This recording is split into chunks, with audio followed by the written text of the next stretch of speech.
The smile carried her through the remainder of the day and appeared on her face as she opened her eyes the next morning. Even though the muscles in her cheeks revolted, the grin wouldn't budge. Though coming in her room uninvited as she came out of the shower would be considered unconventional, Brian met the problem head-on, and they resolved the issues wedged between them. She understood why Cinderella and Snow White sang songs when they found their Prince Charming. The explosions of joy from deep within her heart made her want to stand on a mountaintop and express her profound happiness in lyrical splendor. Before she could even begin to climb a mountaintop, Madison required caffeine. A tune from one of her favorite movies as a young girl burrowed in her mind, and she hummed it as she walked down the long hall toward the kitchen. Her ambitious cousins stretched in the foyer as Madison passed. It exhausted Madison to see Kennedy stretching her long limbs so early in the morning. "Were you humming?" Kennedy asked. "What?" "Oh, probably." Madison answered and turned toward the kitchen. "Oh, no you don't." Kennedy followed her into Madison's favorite room of the house. "Spill it!" Madison couldn't contain the smile on her face as she said, "Nothing to spill." "You lying liar." "I want details," Kennedy said in a breathless tone which fed into Madison's excitement. "Last night he came in after I got out of the shower. We talked things out." "Go, angel boy." "I'm happy for you, sweetie." Kennedy grinned. The soft sound of shuffling feet interrupted them. They both turned toward the door to see Abigail walk through the archway. She appeared to handle mornings about as well as Madison did. "Please tell me I smell coffee," said Abigail. After she retrieved 3 mugs from the cupboard, Madison poured 3 cups of the strong black brew someone prepared for them. Madison smiled. Andrew might be gone, but her father knew just how to spoil her. "Oh, I can't believe you would tempt me with lifeblood." "It's supposed to be my reward for running," Kennedy said as she took the mug and brought it to her nose to inhale the scent. "There's nothing better in the world than good coffee." "Agreed," Madison replied. Here, said Abigail. The 3 women sat around Island in her kitchen in silence. Midway through her first cup, Madison could feel slumber's grasp lessening enough for her to be able to function for the remainder of the morning. "Abigail, I'd like to apologize for not spending time with you yesterday. I haven't been a very gracious host," Madison said. Abigail's eyes scrunched together, and she arched one eyebrow high. No apology needed." "I wouldn't even be sitting here if it weren't for you." Madison tried to make light of her comment. "You'd probably be sleeping in your own bed instead of in a strange house." "No, Madison. I'd be dead. You saved my life." Kennedy put her mug in the sink and blew a kiss to Madison. "That's my cue to exit stage right. I'll be back in an hour or so. Tell Uncle Uriel I like real food for breakfast, not the fruit and yogurt crap you eat." Then she left the kitchen. "I'm sorry. I didn't mean to make her leave," Abigail said. "Don't worry about her. She gets cranky when she doesn't get her endorphin high. I didn't save your life. You got away on your own." Madison finished the last sip of her coffee.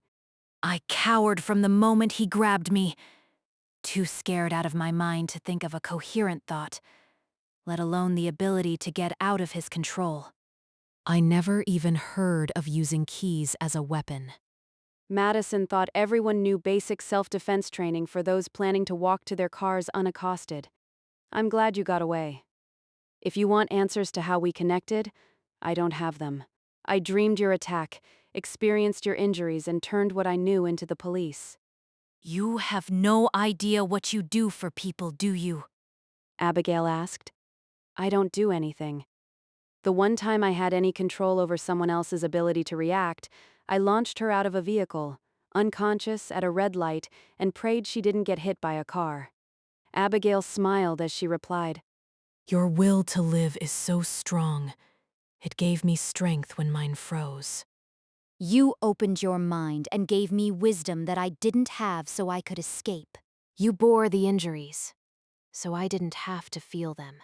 There may be angels in this house, But Madison, you protected me from harm. Madison used to wonder if the victims she connected with experienced some type of sensation when she dreamed of them. The idea that they were fully aware of her presence not only gave her something to think about, but made her wonder if the ones who lived ever tried to find her. You didn't feel anything during the attack? Madison asked. I thought I was in shock. Shock doesn't last forever, and I bet, right now, if we both pressed against spot where my head hit the wall, only one of us would feel it. To test the theory, both of their hands went to the back of their heads. Madison's fingers ran over the goose egg lump and she winced when she pressed against it. You are still protecting me from pain. I don't know what I did on this earth to warrant someone like you interfering on my behalf, but I am eternally grateful. Abigail put down her coffee and walked over to Madison. I'm going to hug you now, because it's just what I do. Madison didn't know what to make of what the other woman said. She returned the hug and smiled despite her confused state. A part of her wondered if it had been like that for the others. Did she take the pain and trauma away from the ones who died? Did they go into death calm and serene instead of terrorized and abused? The thought lifted her spirits. The idea that she could cushion their transition in any way made everything she'd ever experienced worthwhile. Tiffany can thank you herself, but what you did for her is so beautiful. We are both blessed you chose to protect us. She didn't do anything for Tiffany. I don't understand. You left the connection open somehow, and Tiffany hid in your mind while unspeakable acts of violence happened. She could see what he did but didn't experience it. Sort of like watching movie and closing your eyes on the bad parts. She knows what he did, but you saved her from being a part of it. None of it made any sense. Abigail made her sound like a hero when Madison had no control over what happened. She just watched while other people were hurt. Most of the time, she felt like a sick nighttime voyeur to someone else's traumatic experience. I wish I could take credit for everything you're saying. Nothing would make me happier than to know I've helped the people I've connected with. I don't have any control over what happens, though, she said. Just because your thinking brain has no clue doesn't mean your heart isn't leading the dance. I suggest you research what you do. The internet is a vast place to find information that others post. I think you'll be surprised to know how well your heart knows what to do. Madison began to wonder if she'd lost her ability to have a coherent thought. I won't even pretend what you just said made any sense to me. Just know this. The ones who made it know they didn't make it alone. Abigail got up and put her coffee mug in the sink.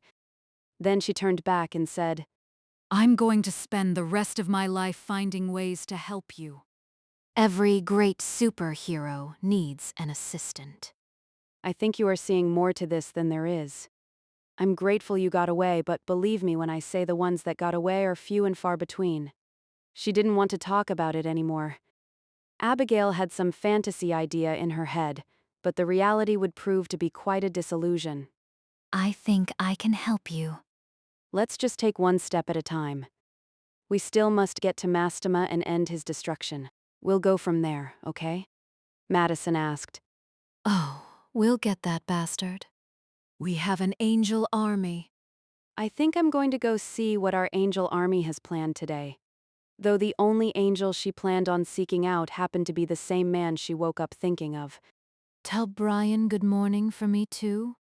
Abigail grinned, and Madison couldn't help but return the smile as well.